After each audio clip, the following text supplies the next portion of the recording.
అనకాపల్లి జిల్లా చోడవరం నియోజకవర్గ కేంద్రం వైసీపీ కార్యాలయంలో నిర్వహించిన మీడియా సమావేశంలో మాట్లాడుతూ అనకాపల్లి కూటమి ఎంపీ అభ్యర్థిగా పోటీ చేస్తున్న సీఎం రమేష్కు కనీసం అనకాపల్లి పార్లమెంట్ హద్దులు తెలుసా అని ఎద్దేవా చేశారు. అసలు ఎన్ని గ్రామాలు ఉన్నాయి, ఇక్కడ ప్రధాన సమస్యలు ఏంటనే విషయంపై కూడా కనీస అవగాహన కూడా లేకుండా టీడీపీ వాళ్ళు ఇచ్చిన స్క్రిప్ట్ చదువుకుంటూ గెలిస్తే అది చేస్తా ఇది చేస్తానంటూ అనకాపల్లి పార్లమెంట్ పరిధిలోని ప్రజలను మోసం చేసి గెలుస్తామని అనుకుంటున్నారని, అంతేకాకుండా ఇక్కడ కడప సంస్కృతిని కొనసాగిస్తూ లోకల్ వైసీపీ లీడర్స్పై దౌర్జన్యం చేసి ఇక్కడి ప్రశాంత వాతావరణాన్ని భగ్నం చేస్తున్నారని ఆరోపించారు. సీఎం రమేష్కు దమ్ముంటే తనతో బహిరంగ చర్చకు రావాలని సవాల్ విసురుతున్నట్లు తెలిపారు.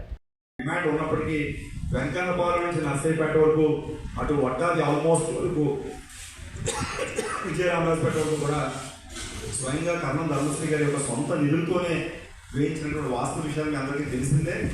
అందువల్ల మన షుగర్ ఫ్యాక్టరీ కూడా జగన్మోహన్ రెడ్డి గారి బడ్జెట్లో సుమారు 85 కోట్ల రూపాయలు కేవలం రైతులకు సంబంధించి వారి యొక్క వెల్ఫేర్ కోసం 85 కోట్ల రూపాయలు డబ్బులు ఇవ్వడం జరిగింది.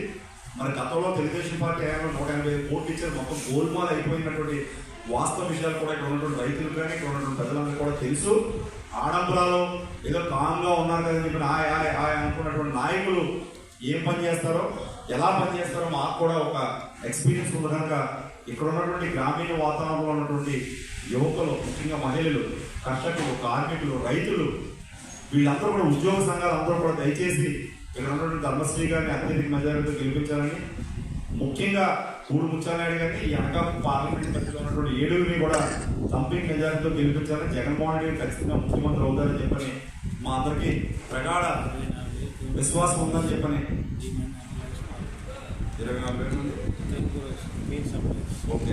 24,000 మంది ఈ cane supply sugar cane supply cane growers ని అట్లాగే 1000 మంది ఎంప్లాయీస్ కూడా ఆదుకున్నటువంటి వ్యక్తి కర్ణం ధర్మశ్రీ గారు. కాబట్టి ఆయన పూర్తి స్థాయిలో మేము అందరూ కూడా సపోర్ట్ చేస్తాము. మరి నేను ఇంతకుముందే మిమ్మల్ని కూడా అపీల్ చేశాను, మంచి ఏంటి చెడు ఏంటి అనే విచక్షణ దయచేసి మీరు కూడా ఆలోచించాల్సిన అవసరం ఎంతైనా ఉంది. ఖచ్చితంగా జగన్మోహన్ రెడ్డి గారి ప్రభుత్వం రాబోతా ఉంది. ఎందుకంటే శ్రీలంక అయిపోతుంది, ఈ రాష్ట్రం అయిపోబోతుంది అని చెప్పినటువంటి మహాకూటమి నేతలు చంద్రబాబు నాయుడు గారు, పవన్ కళ్యాణ్ గారు మీరు కూడా అర్థం చేసుకోవాలి.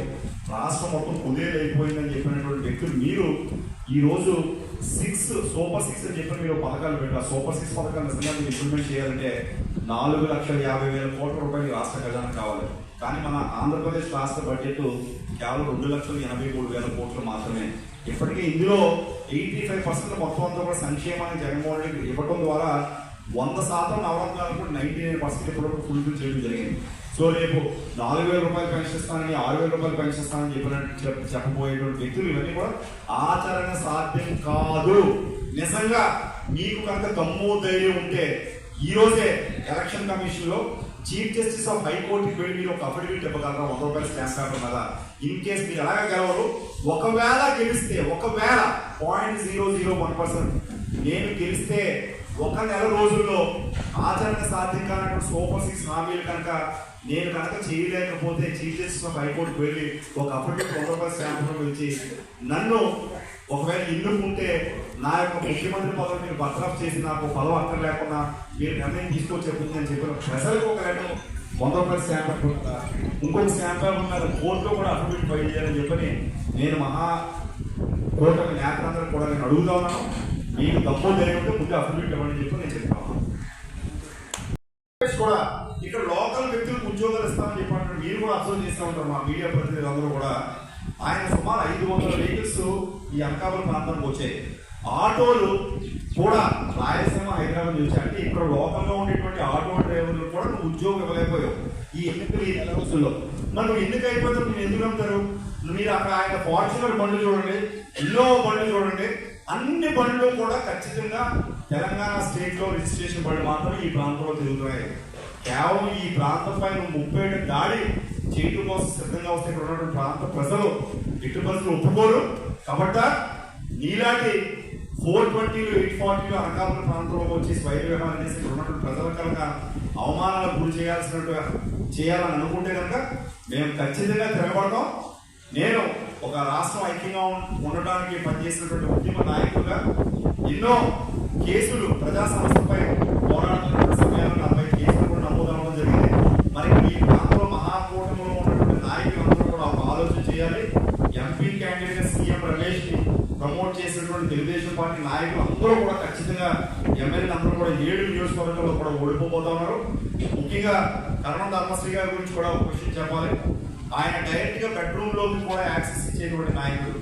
ఇక్కడ ఉన్నటువంటి నాయకులు, ఇక్కడ ఉన్నటువంటి కార్యకర్తలు కానివ్వండి, నాయకులు కానివ్వండి, మన ప్రాంతం నుంచి ఈ యొక్క సమస్యలు తెలిసినటువంటి వ్యక్తిగా ఈ 5 సంవత్సరాల్లో జగన్మోహన్ రెడ్డి గారు చేసినటువంటి పనితీరు, 2 సంవత్సరాలు కరోనా పోతే 3 సంవత్సరాలు ఆయన చేసిన డెవలప్మెంట్ చూస్తే భారతదేశంలో 29 రాష్ట్రాల్లో రీసెంట్ గా ఇండియన్ ఎకనామిక్ ఇండెక్స్ అనే ఒక సర్వే సంస్థ చేసిన తర్వాత ఎవరు హ్యాపీగా ఉన్నారు ఈ భారతదేశంలో బీజేపీ రూల్డ్ స్టేట్స్ లో కూడా హ్యాపీ ఇండెక్స్ లేదు. 5వ స్థానం మన ఆంధ్రప్రదేశ్ రాష్ట్రానికి రావడానికి కారణం ముఖ్యంగా జగన్మోహన్ రెడ్డి గారు. మీ అందరికీ తెలుసు, మహాత్మా గాంధీ గారు కలవకన్నటువంటి ఈ దేశంలో స్వాతంత్రానికి ముందు ఎంత పోరాడారో, స్వాతంత్రం తర్వాత డాక్టర్ బిఆర్ అంబేద్కర్ గారు కూడా ఆఖరి బంధు వరకు ఉండేటువంటి వ్యక్తికి కూడా భోజనం అనే రోజు మాత్రమే నిజమైనటువంటి ప్రజాస్వామ్యం, నిజమైనటువంటి స్వాతంత్రం వచ్చినట్టు చెప్పి అన్నారు. మరి ఆ ఒక వాక్యం జగన్మోహన్ రెడ్డి గారు తీసుకోవడంతో పాటుగా పక్కనే విజయనగరం జిల్లాలో ఉన్నటువంటి మన గురజాడ అప్పారావు గారు ఎప్పుడు ఒకే ఒక మాట చెప్తూ ఉంటారు, దేశం అంటే మట్టి కాదు, దేశం అంటే మనుషులు. దేశం అంటే మట్టి కాదు, మనుషులు.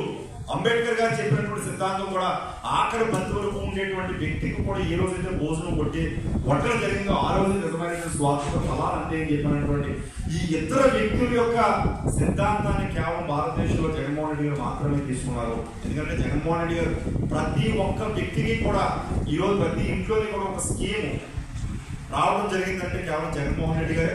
ఇవాళ రైతు భరోసా, మరి గ్రామ సచివాలయం అనేది మహాత్మా గాంధీ గారి యొక్క కళ.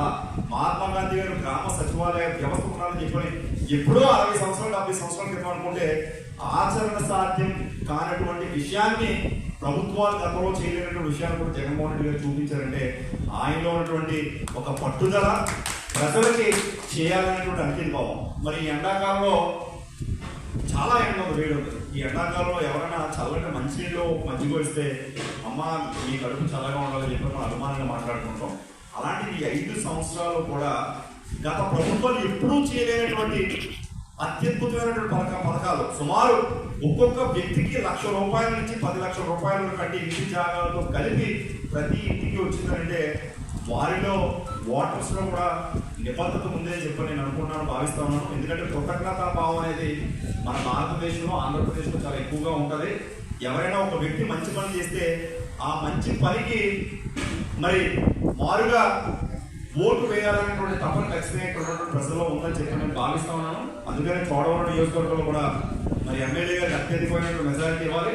దయచేసి మీడియా ప్రతినిధులు 4 ఎస్టేట్స్ మన భారతదేశంలో నెంబర్ 1 మరి పొలిటికల్ సిస్టమ్, 2వ అడ్మినిస్ట్రేటివ్ సిస్టమ్, 3వ జ్యుడిషియరీ, 4వ 4th estates, ice and years of the society.